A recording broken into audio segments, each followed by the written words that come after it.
White House officials point out that President Obama also huddled with Vladimir Putin and that same Kremlin translator.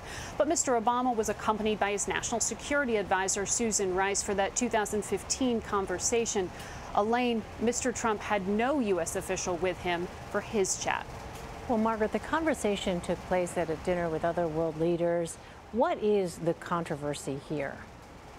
No, you're right. It was a social dinner with more than 40 leaders and spouses, along with their translators in the room. But what struck some of those other leaders as strange was that this huddle between two representatives of countries that are really adversaries at the moment in the wake of what was determined by U.S. national intelligence agencies to be a hacking of our election, sat down and had it without any U.S. official present, because so many of those attendees have had their own run-ins with Vladimir Putin, who is a former KGB agent and very skilled at the job he's had now for nearly 17 years or more, leading his country, that there is reason to make sure that you as an official have some protection there, particularly if you're learning diplomacy on the job, as President Trump is.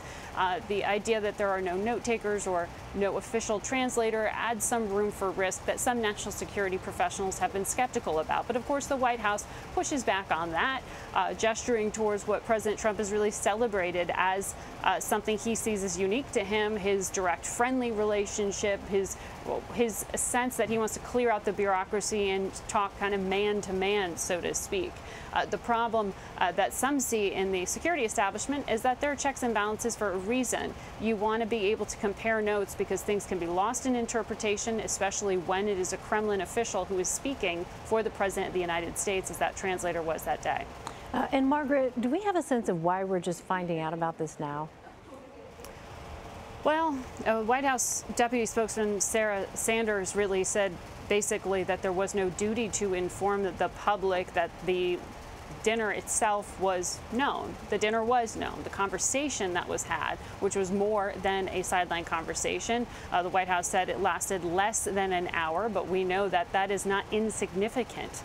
That's a significant conversation to be having, particularly on the back of what was a more than 2-hour conversation right beforehand. Of course, that 2-hour conversation was at least had with the Secretary of State and Russia's top diplomat in the room, along with other translators. But there are plenty within the national security establishment who have also raised concerns about that, saying Secretary Tillerson does have decades of experience in the Russian business world, but perhaps he would be well suited to be speaking with the career diplomats, the career intelligence analysts who have been following and tracking exactly what Vladimir Putin's thinking is on these particular security issues, that there is a different set of problems, a different language, so to speak, and a different way of interacting when it comes to these high-stakes issues for U.S. national security. And basically winging it carries a lot of risk. Right, so you just touched on it right there. It's been said that these conversations do not belong to the president, they belong to the United States. Can you just elaborate on that notion even more? What is the potential here for risk as you understand it? Well, to be clear, as correspondents, we are constantly asking for more detail about what the president is doing when he is at those summits, whether it was President Obama or President Trump. They are kept behind a lot of security. It is often hard, and you are reliant on the White House to inform you, or foreign governments to inform you, what those leaders are doing. That photo of Vladimir Putin, Susan Rice, the national security advisor to President Obama, and the former president himself, all huddling together. I remember watching it on screens at the G-20 summit and saying, wow, we can see this meeting's happening that the Obama White House didn't tell us was planned. But immediately afterwards, they read it out. They said what the conversation was about.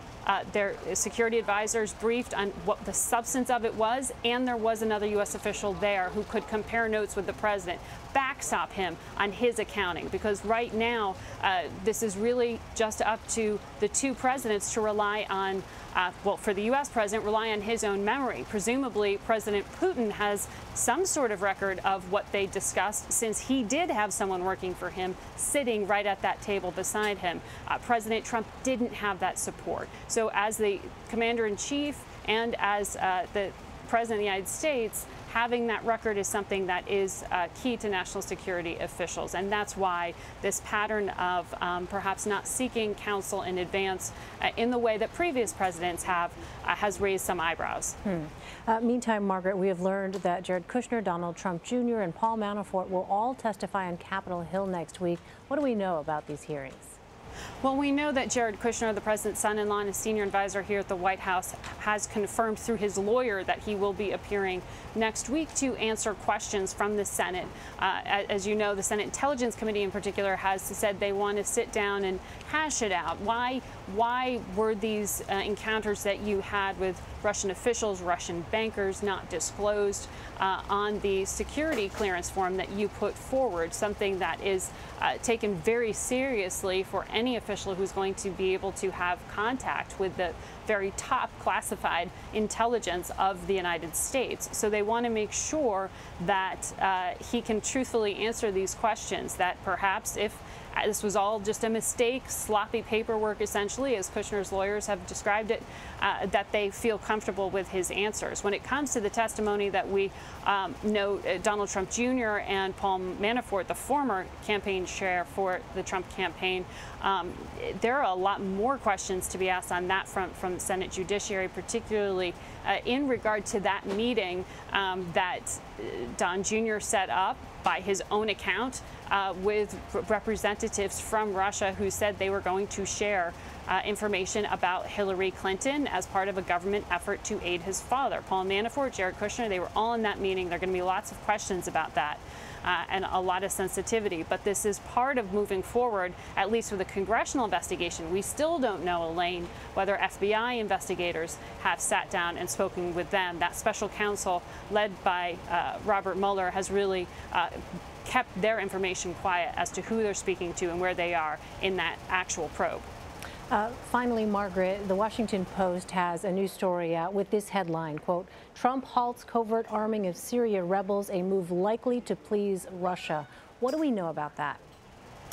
Well, that piece in the Washington Post by Adam Entus, who is a reporter who has very carefully tracked the covert operations that the U.S. has had over the past few years to help build up the vetted moderate opposition on the ground in Syria, describes a decision to basically pull the plug on that, something that has happened over the past few months. This is something that is controversial because, of course, on the ground in Syria, the U.S. has, under the Obama administration, staked out territory saying we want the moderates to win here and be able to bring stability, fight against ISIS, fight against al-Qaeda, and protect themselves from the Assad government. The fact that that plug was pulled essentially by the Trump administration in that article, they are raising questions saying, well, was this in any way given to Russia essentially as a trade for something else? Because, of course, the Russians have been not in any way fans of the support the U.S. has given, lethal or non-lethal, to that moderate opposition. In fact, the Obama administration accused Russia very directly of carrying out airstrikes deliberately aimed at killing and targeting the very militias, the very fighters that the U.S. was spending money and weapons helping to win. So they have been very central, these CIA programs, to the dispute between the U.S. and Russia, which is why these questions are being raised. Was this a favor, or was this the estimation of the CIA that this was just not successful?